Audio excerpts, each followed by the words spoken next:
My name is Michael Carter, and until 6 months ago, I believed I had everything a man could want. At 41, I'd built a successful financial consulting firm from scratch, owned a beautiful colonial home in Westchester, and had been married to Julia for 13 years.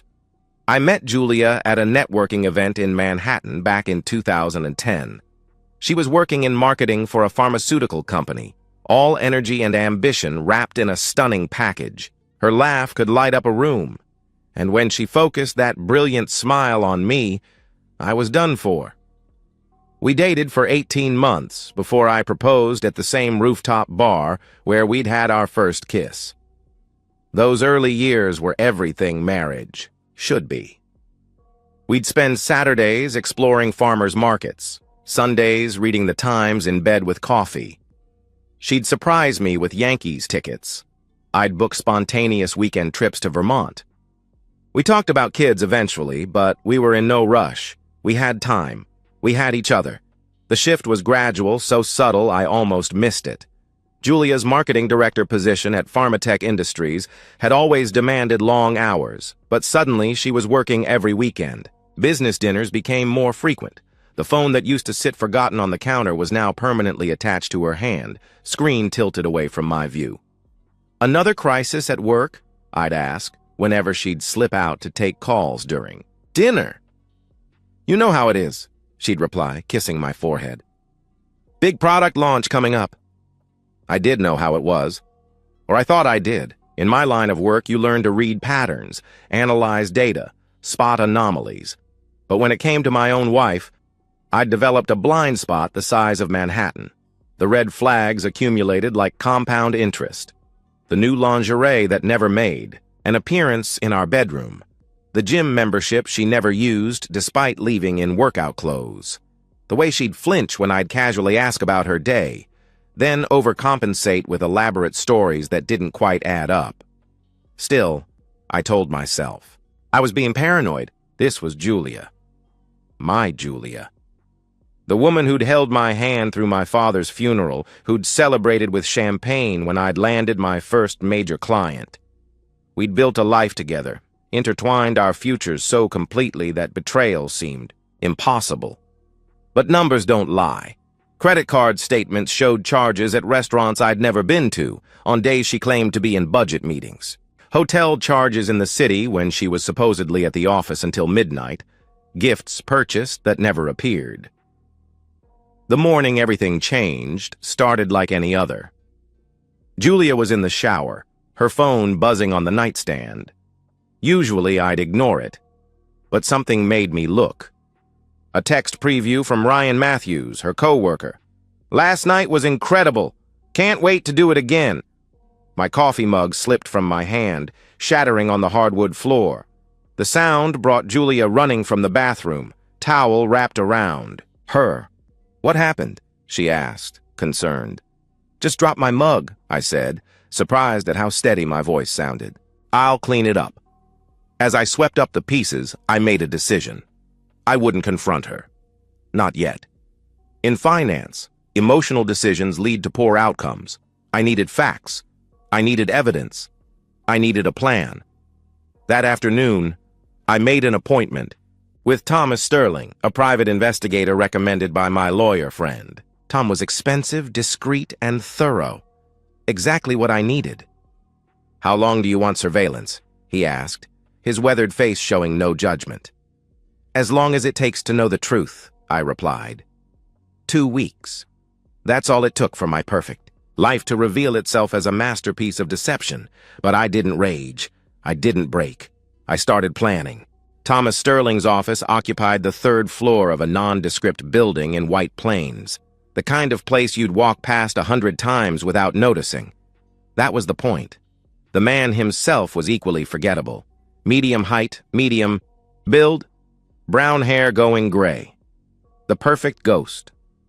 "Most people want to know if I find something," he said during our second meeting, sliding a coffee across his cluttered desk. "You sure you're ready for whatever this turns up?" "I deal in facts, Mr. Sterling," I answered. "Good or bad, I need to know what I'm working with." He nodded, pulling out a tablet. "Your wife maintains a predictable routine. Office by 8:30, lunch at 12:30, usually at her desk, except Tuesdays and Thursdays. My stomach tightened. What happens Tuesdays and Thursdays? I asked. She meets Ryan Matthews at the Marriott downtown, he explained. They've had a standing reservation for the past 4 months. Room 1247. They arrive separately, stay for exactly 90 minutes, leave separately. The words hit like physical blows, but I kept my face neutral. In my business, you never show your hand. Sterling swiped through surveillance photos. Julia entering the hotel, Ryan following 10 minutes later, their hands touching across a restaurant table, her head thrown back in laughter at something he'd said, the casual intimacy of her fingers in his hair. There's more, Sterling said carefully. Audio. I'd authorized it when I'd hired him. Completely legal since Julia's car was in my name. Sterling hit play on his tablet. Julia's voice filled the room. Michael's so predictable. Every Sunday, he makes the same breakfast, reads the same sections of the paper in the same order. It's like being married to a robot. Ryan's laugh followed. Why stay? He asked. Are you kidding? She responded. You know what divorce costs? I put in 13 years. When I finally pull the trigger, I'm taking half of everything. His business, the house, the investments. I earned it, putting up with his boring ass.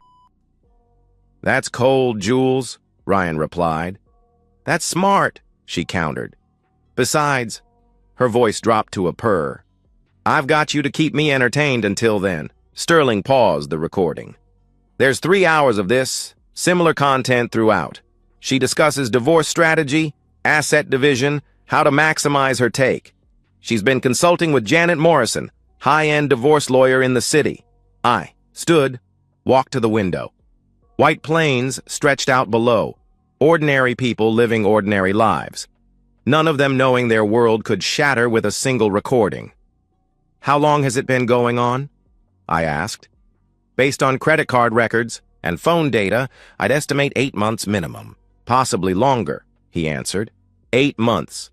240 days of deception. There's a pattern to their communication, Sterling continued. Burner phones for explicit texts, but they get sloppy on their regular phones. Code words. Working. Late means meeting at the hotel. Client dinner means they're at his apartment. His apartment? I questioned. Ryan Matthews maintains a studio in Tribeca, he confirmed. Cash lease, not in his name, but I traced it through utility records. They spend weekends there when you're traveling for business. Every quarterly trip to review our Chicago accounts. She'd always complained about being lonely when I was gone. I need everything, I said firmly. Every photo, every recording, every document. Build me a case that's airtight. You planning to use this in divorce proceedings? Sterling inquired. I'm planning to use this to protect myself, I replied. She wants to take everything I've built? She mentioned strategy? Fine, let's see who's better at playing the long game. Sterling gathered his files. I'll have a comprehensive report by week's end. Physical evidence, digital trails, timeline documentation. What about ongoing surveillance? Continue for another week, I instructed. I want to know everyone she talks to about this. Her lawyer, her friends, anyone who might be advising her. That evening, I sat in my home office, staring at spreadsheets that might as well have been hieroglyphics. Julia was downstairs, making dinner, humming off-key like she always did. The domestic sounds that once comforted me now felt like mockery. My phone buzzed. Another update from Sterling. Screenshots of texts between Julia and her sister. How much longer are you going to keep this up? Her sister had texted. Until the timing's right, Julia had responded. Michael's about to close a huge deal with Steinberg Holdings. Once that goes through and the bonus hits, I file. What about Ryan? Her sister asked. What about him? Julia replied. He's fun, but he's not exactly marriage material. This is about securing my future. I closed my phone, opened my laptop, and began researching. Asset protection, offshore accounts, legal ways to shield wealth during divorce proceedings. Julia thought she was playing chess while I was playing checkers. She had no idea I'd already started moving pieces she didn't even know were on the board. Sterling's investigation also uncovered something unexpected: Ryan's weakness. "Your wife's boyfriend has a problem," Sterling informed me during a follow-up meeting. "Gambling. He's in deep with some unpleasant people, about $200,000 deep." "How does he afford that on a pharmaceutical sales salary?" I asked. "He doesn't," Sterling answered. "He's been embezzling. Small amounts from expense accounts, kickbacks from vendors. Your wife doesn't know." A plan formed in my mind. "Can you prove the embezzlement?" I questioned. "With the right documentation, yes," he confirmed. "Get it," I ordered. 3 weeks after that first meeting with Sterling, I sat across from David Walter, managing partner at Walter, Watts & Associates. David wasn't just a lawyer, he was a surgeon who operated on marriages, cutting them apart while protecting his clients' vital organs, their assets. "Based on what you've shown me," David said, adjusting his rimless glasses, "you have grounds for an at-fault divorce. Adultery, alienation of affection, arguably fraud given her stated intentions." "I don't want to file yet," I told him. His eyebrows rose slightly. "Most men in your position want to serve papers immediately. Most men in my position act on emotion," I explained. "I'm approaching this like a hostile takeover. You don't announce your intentions until you've already won." David smiled, the expression of a shark recognizing another predator. "What did you have in mind?" he asked. I slid a folder across his mahogany desk. Phase 1. Asset protection. "I want everything moved, restructured, or shielded, legally." He flipped through my financial statements. "Your joint accounts," he began. "Will maintain normal balances and activity," I interrupted. "I'm not stupid. But my business accounts, my investment portfolio, the properties held by my LLC, those need to be restructured." "You're talking about moving significant assets," he pointed out. "That could be seen as hiding marital property." "Not hiding. Protecting," I corrected. "My business has international clients. It makes sense to establish offshore accounts for foreign transactions. The real estate holdings? I'm restructuring for tax purposes, completely legitimate, especially with the new regulations." David made notes on his legal pad. "And phase 2? He inquired. "Information warfare," I answered. "Julia's been consulting with Janet Morrison. I want to know their strategy before they do." "I can't spy on opposing counsel," he warned. "I'm not asking you to," I replied. "But Morrison's paralegal just applied for a position at your firm. Might be worth an interview." His smile widened. "You've done your homework." "I'm a financial consultant," I said. "Research is what I do."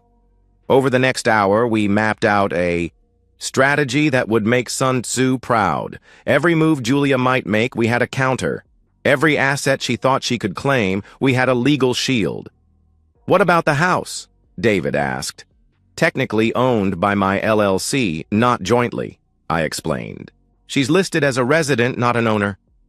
"She'll argue that it's marital property regardless," he cautioned. "Let her argue," I said.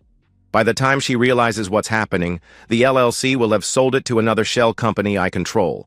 She'll be fighting for something that no longer exists." That evening, I started implementing the plan. First, I opened new accounts at banks where Julia had no presence. Small transfers at first, $500 here, $1,000 there, amounts that wouldn't trigger attention but would accumulate quickly. Next, I contacted my business partners. "I'm restructuring for international expansion," I explained. Each believed they were the only one I was telling.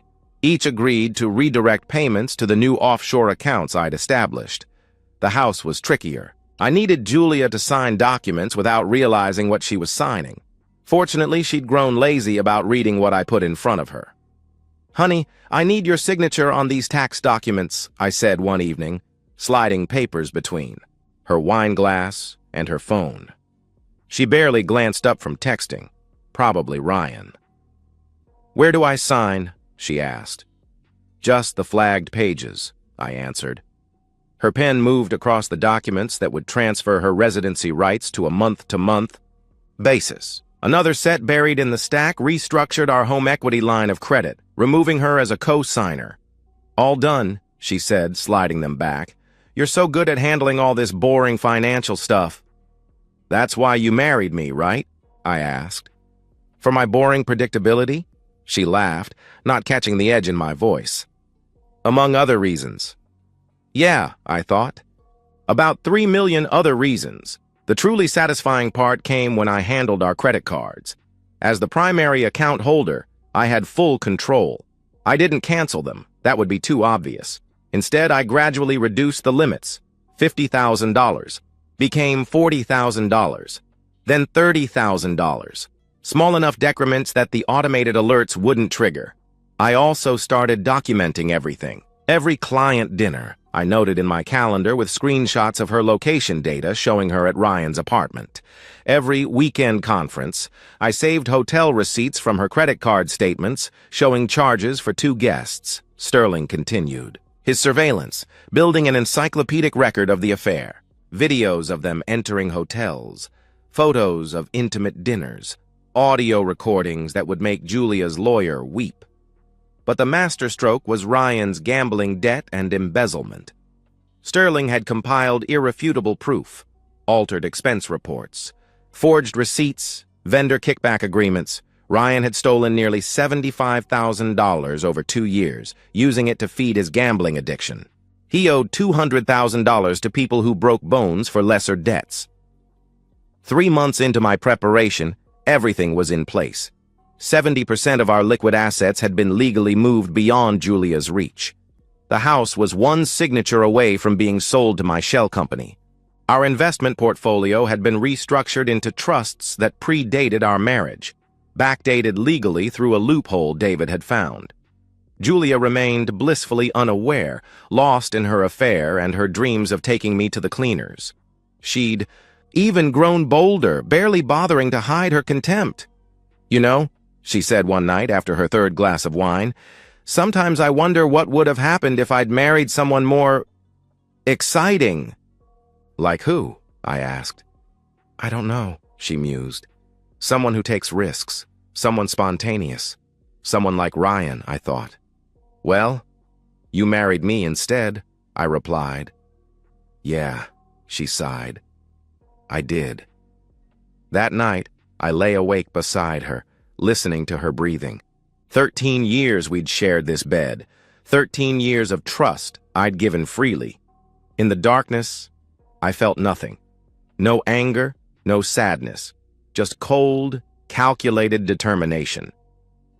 The Steinberg Holdings deal was set to close in 1 week. Julia was practically giddy with anticipation, already planning how she'd spend her half of the bonus. She had no idea the payment structure had been restructured, that the money would never touch an account she could access. Everything was ready. The evidence was compiled. The assets were protected. The trap was set. All that remained was to spring. D-Day was a Thursday. I chose it specifically because Julia would be at the hotel with Ryan, giving me time to execute without interference. At 9 a.m., I met with Robert Steinberg to finalize our merger, the deal Julia had been waiting for. Instead of the $2 million bonus she expected to hit our joint account, the payment went directly to my Cayman Islands Corporation. Unusual payment structure, Steinberg noted. Tax advantages, I explained. My accountant recommended it. By 10 a.m., the house sale was complete. Fast Cash Homes, a company I'd incorporated 3 months earlier, now owned our colonial. The beauty was that the sale wouldn't show up in public records for 30 days, long after Julia would need that information. At 11 a.m., I walked into Chase. Bank with a cashier's check for $400,000. The contents of our joint savings liquidated that morning. Closing the account, Mr. Carter? The manager asked.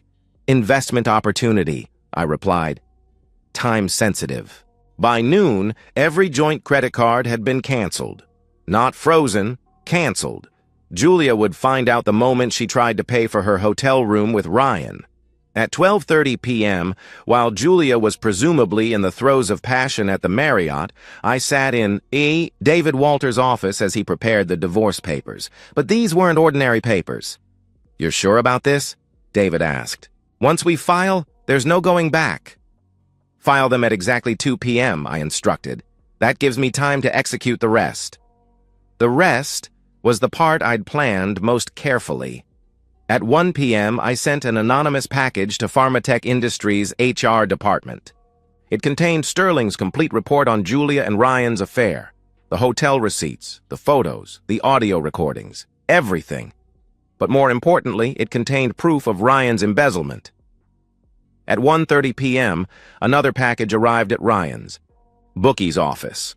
This one contained Ryan's work address, his home address, his daily schedule, and a note. He's been stealing from his company. Might affect his ability to pay you back. At 1:45 p.m., I sat in my car outside the Marriott, waiting. At 2:03 p.m., Julia emerged from the hotel, phone pressed to her ear, face pale. The divorce papers had been filed and her attorney notified. I watched her try her credit cards at the valet. Stand. Declined, declined, declined. She called me immediately. Michael, something's wrong with the credit cards, she began. They're canceled, I stated. Silence. Then, what? She asked. Check your email, I told her. David Walter sent you something. I watched her fumble with her phone, saw the moment. She opened the divorce filing. Her face went from pale to white. Michael, we need to talk, she pleaded. We're past talking, I interrupted. You might want to call your attorney. Oh, and Julia, you should probably warn Ryan that HR wants to see both of you tomorrow morning. What did you do? She demanded. What did I do? I repeated. I protected myself from someone who's been f***ing another man while planning to rob me blind. The question is, what are you going to do now? She was crying now, mascara running. Where are you? She asked. Watching you, I answered. She spun around, scanning the street until she spotted my car. She ran toward me, but I pulled away before she could reach the door. 23 times. She called over the next hour. 23 times I didn't answer. Finally, a text. I'm at home. Please come talk. Home. The house she didn't know I'd sold. I arrived to find her on the porch, still in the designer dress she'd worn for Ryan. Her face was blotchy, eyes swollen. The moment she saw me, she launched into her performance. Michael, please, she begged. It didn't mean anything. I was confused. You were planning to divorce me and take everything, I stated. Her expression shifted, tears drying instantly. You don't know what you're talking about, she retorted. I pulled out my phone, played one of Sterling's recordings. Her voice filled the space between us. Michael's so predictable. When I finally pull the trigger, I'm taking half of everything. The mask dropped completely. So you spied on me? She accused. I investigated a threat to my assets, I corrected. Turns out I was right. Those assets are half mine, she claimed. Were half yours, I corrected. Check your bank account. She pulled out her phone, fingers shaking. I watched her face as she discovered the joint accounts were empty. You can't do this, she protested. That's marital property.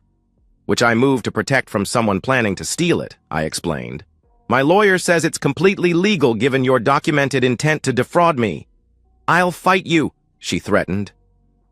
I'll take you for everything. With what money? I asked. Your credit cards are canceled. Your personal account has maybe $3,000. Janet Morrison requires a $50,000 retainer. She went pale again.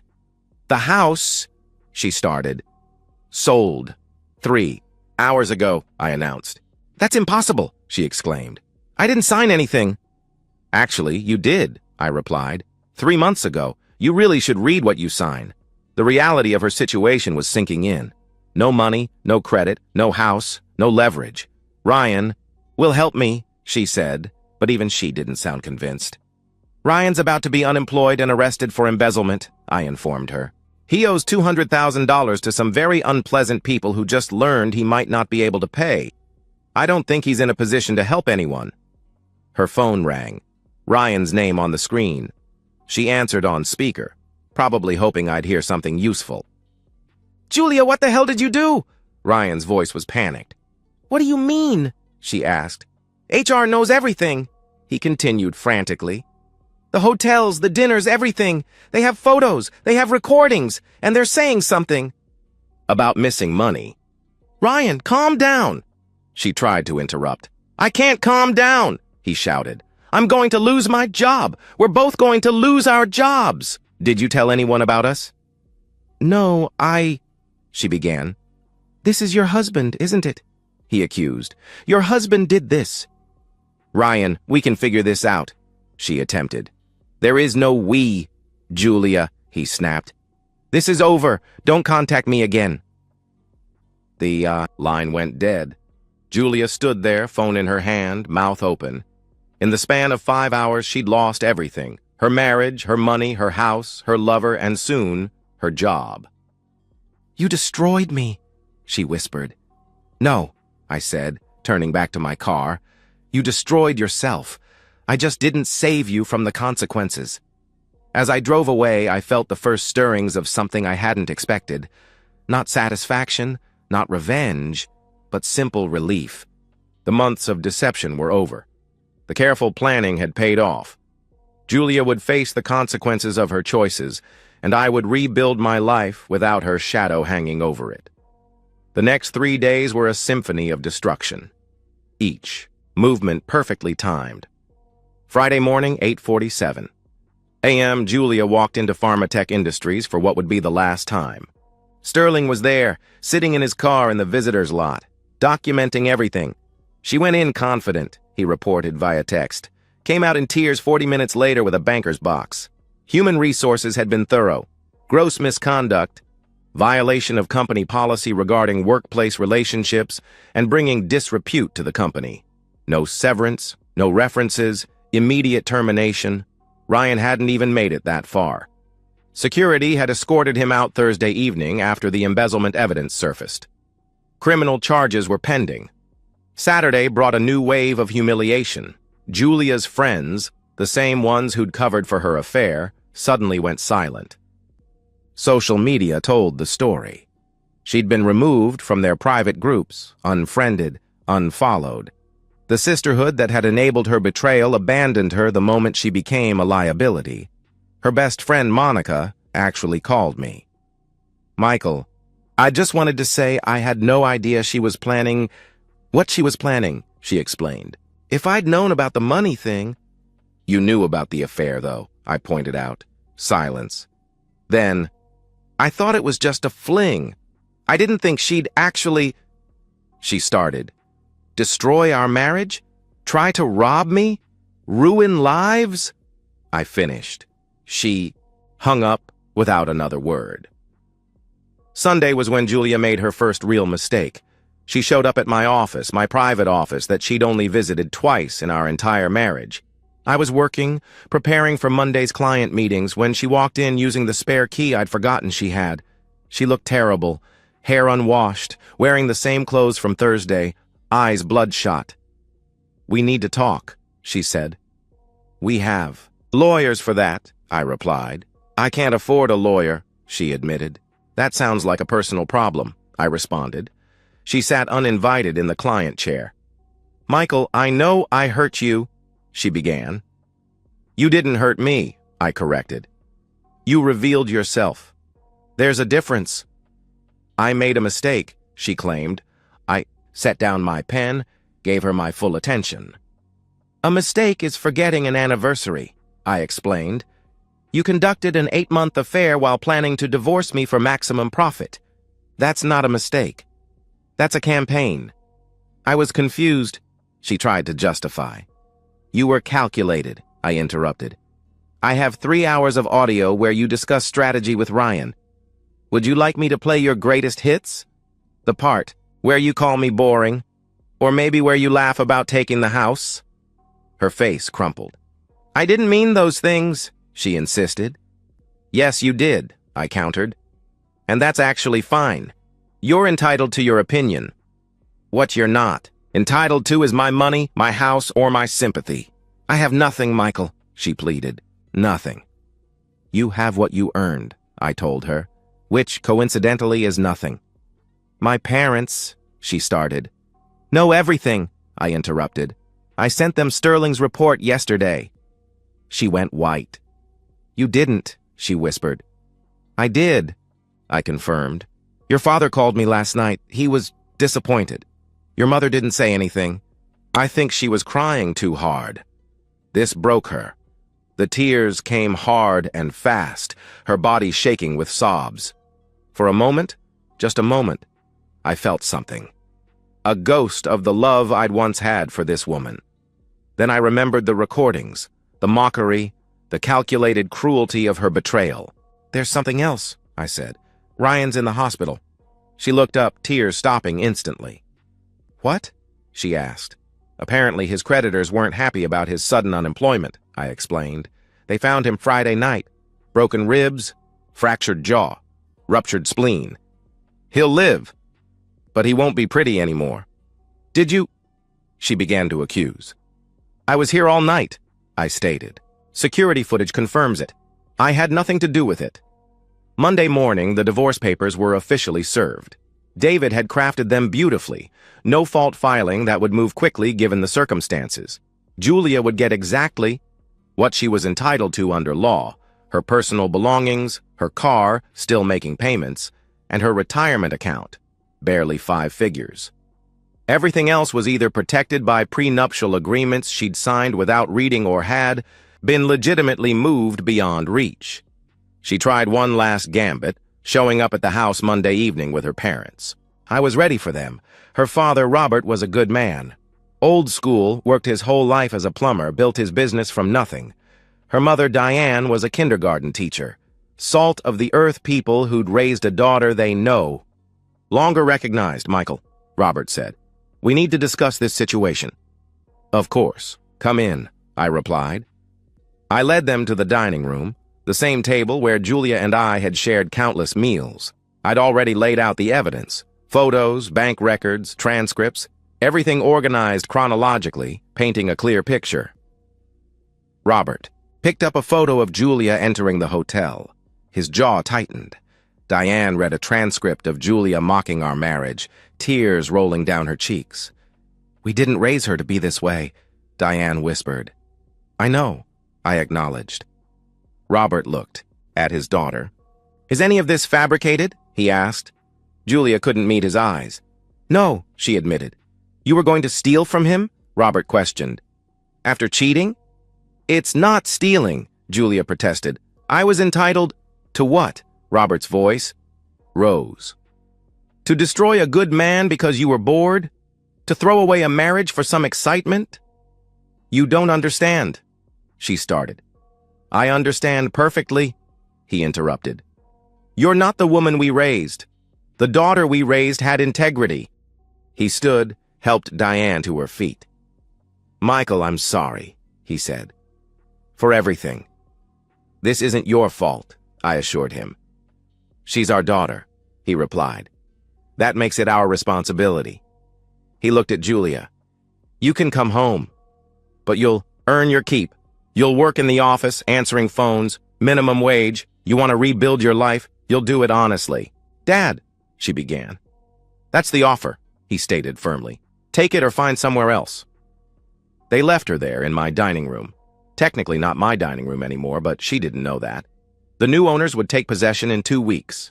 Julia looked at me, defeated. "You win," she said. "No," I corrected.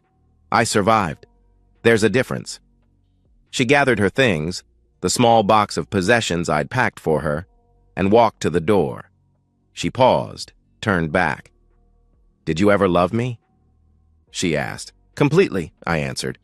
"Which is why this betrayal required such a complete response." "I did love you, you know," she said. "In the beginning." "I know," I replied. "That almost makes it worse." She left then, and I knew it would be the last time she'd stand in this house. The last time we'd speak without lawyers between us. Tuesday brought more fallout. Julia's attorney, Janet Morrison, filed a motion to contest the asset transfers. David Walter called me, amused. "She's claiming fraud and illegal asset hiding," he reported. "And?" I asked. "The judge reviewed our documentation," he explained. "Every transfer was legal, every restructuring above board. Motion denied. Morrison actually withdrew from the case afterward. Apparently, your ex-wife's retainer check bounced. Wednesday, Sterling called with an update on Ryan. He's been formally charged with embezzlement, he informed me. Pharmatech is pressing full charges. He's looking at 3 to 5 years minimum. Also, his creditors visited him again in the hospital. He's agreed to a payment plan that will take most of his income for the next decade. And Julia? I inquired. Living with her parents, he answered. Started working at her father's company yesterday. She's also been blacklisted from every major pharmaceutical company in the tri-state area. That HR report went viral in the industry. Thursday, exactly 1 week after D-Day, the divorce was finalized. New York's expedited process for uncontested divorces with clear evidence of adultery had worked in my favor. Julia hadn't contested anything. She couldn't afford to. The financial summary was stark. Julia's settlement. Her 2018 Honda Civic, still $12,000 owed. Her 401k, $47,000, her personal belongings. My assets, the business, $2.8 million valuation. The house, sold to my shell company for $750,000. Offshore accounts, $1.2 million. Investment portfolio, $600,000. Total protected, $535 million total lost to Julia, $47,000. Friday afternoon, I met with Steinberg to discuss the next phase of our business partnership. I heard about your divorce, he said carefully. I hope it wasn't too costly. I protected what mattered, I replied. Good, he responded, because Goldman Sachs is interested in acquiring our merged companies. The initial offer is $40 million. My share would be approximately $12 million after taxes. Money Julia would have been entitled to half of had she waited just 2 more weeks before her affair was discovered. That evening, I stood in my empty house. Empty because I'd already moved my important possessions to a storage unit. The new owners, a young couple from Connecticut, would take possession Monday. They had no idea they were buying from Fast Cash Homes, which was actually me. My phone buzzed. A text from an unknown number. I opened it to find a message from Julia. I know you won't respond, but I wanted you to know I'm getting help. Therapy, AA, working on myself. I'm sorry for everything. You deserved better. I deleted it without responding. Another text. This one from Sterling. Thought you should know. Ryan Matthews attempted suicide in the hospital. He survived, but barely. He's on psychiatric hold. I felt nothing. Not satisfaction, not guilt, nothing. They'd both authored their own destructions. I'd simply declined to be a casualty in their story. The coffee shop on Madison Avenue was new, one of those places that charges $8 for a latte and calls it artisanal. I was reading the Journal, enjoying a rare Saturday morning off when I saw him, Ryan Matthews, or what was left of him. His face had healed wrong. The broken jaw left his profile asymmetrical, his once perfect smile now crooked. He walked with a permanent limp. He saw me before I could look away, then surprisingly walked over. Mind if I sit? He asked. I gestured. To the empty chair. Up close, the damage was worse. Scar tissue covered his knuckles. His left eye drooped slightly. I wanted to apologize, he said. No, you want absolution, I corrected. There's a difference. Maybe, he admitted. But I am sorry. It's worth exactly nothing, I replied. Like Julia's divorce settlement, he flinched. How is she? He asked. Living with her parents, I answered. Working reception at her father's plumbing company. Last I heard, she was dating some guy from her AA group. We sat in silence while his coffee arrived. I lost everything, he said. You stole from your company and loved another man's wife, I stated. Consequences follow actions. She really was going to take you for everything, he revealed. Had spreadsheets calculating down to the penny what she could get. I know, I replied. For what it's worth, you won, he said. Completely. No, I just didn't lose, I corrected. He limped away, a broken man. 2 hours later, I met David Walter for lunch. Goldman Sachs deal closed yesterday, he reported. $12 million after taxes as projected. Good, I responded. You know Julia hired 3 different lawyers after Morrison? He mentioned. Each quit when they saw the evidence. That afternoon, I closed on a new penthouse downtown. The realtor, an attractive brunette named Sarah, handed me the keys with a warm smile. "Congratulations, Mr. Carter," she said. "It's a beautiful space for a new beginning." "That's the plan," I replied. "The divorce must have been difficult," she observed. "The marriage was difficult," I corrected. "The divorce was just paperwork." She laughed. "Hey, if you need help settling in or want recommendations for the neighborhood," she offered. "Maybe coffee next week?" I suggested. "I'd like that," she answered. A week later, walking through Central Park, I saw them, Julia and Ryan, sitting on opposite ends of the same bench near the reservoir. Not together, just 2 people whose mutual destruction had left them with nothing but proximity to their shared ruin. Julia wore cheap clothes from Target, her designer wardrobe long sold. Her hair, once perfectly styled, was pulled back in a simple ponytail. Ryan wore a janitor's uniform, probably the only job he could get with a felony conviction pending. They didn't speak to each other, didn't even acknowledge each other's presence, just sat there, feeding pigeons with stale bread. I stood there, for a moment, letting them see me in my tailored suit, heading to another $1 million meeting. Then I turned and walked away without acknowledging either of them. That night, over dinner with Sarah, she asked about my marriage. "What went wrong?" she inquired. She confused stability for weakness, I explained. Thought predictability meant I was an easy mark. "Do you miss her?" she asked. "I miss who I thought she was," I answered. But that person never existed. Later, alone in my penthouse, I stood at the window watching the city sleep. My phone buzzed with an email from David Walter. "Goldman Sachs deal finalized. Wire transfer complete." I thought about Julia, probably lying in her childhood bedroom, dreaming of the millions she'd thought were hers for the taking. About Ryan, probably self-medicating his pain on a janitor's salary, his perfect face now a broken reminder of his choices. I poured myself an 18-year Macallan, a luxury Julia had always called wasteful, and toasted the empty room. 2. Boring predictability, I said to no one, and to the idiots who mistake it for weakness. The city sparkled below, indifferent and eternal. Somewhere out there, Julia was learning to live with consequences. Ryan was learning to live with pain, and I was learning to live with victory. My phone rang, an unknown number. Voicemail, Julia's voice, broken and slurred. "Michael, I know you hate me, but I wanted you to know. Ryan meant nothing. You were everything. I just got greedy, and now I've got nothing, and you've got everything. I loved you. I really did." Once, I deleted the message, blocked the number.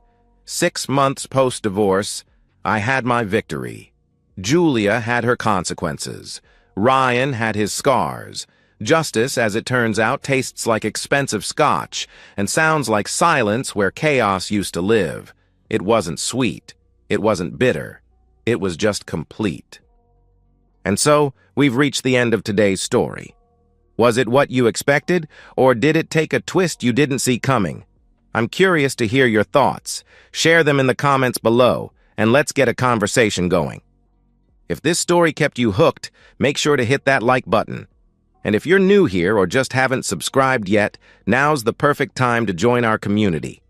I bring you fresh, captivating stories every day, so click that subscribe button and turn on notifications so you never miss out. Thanks for watching, and I'll see you in the next one.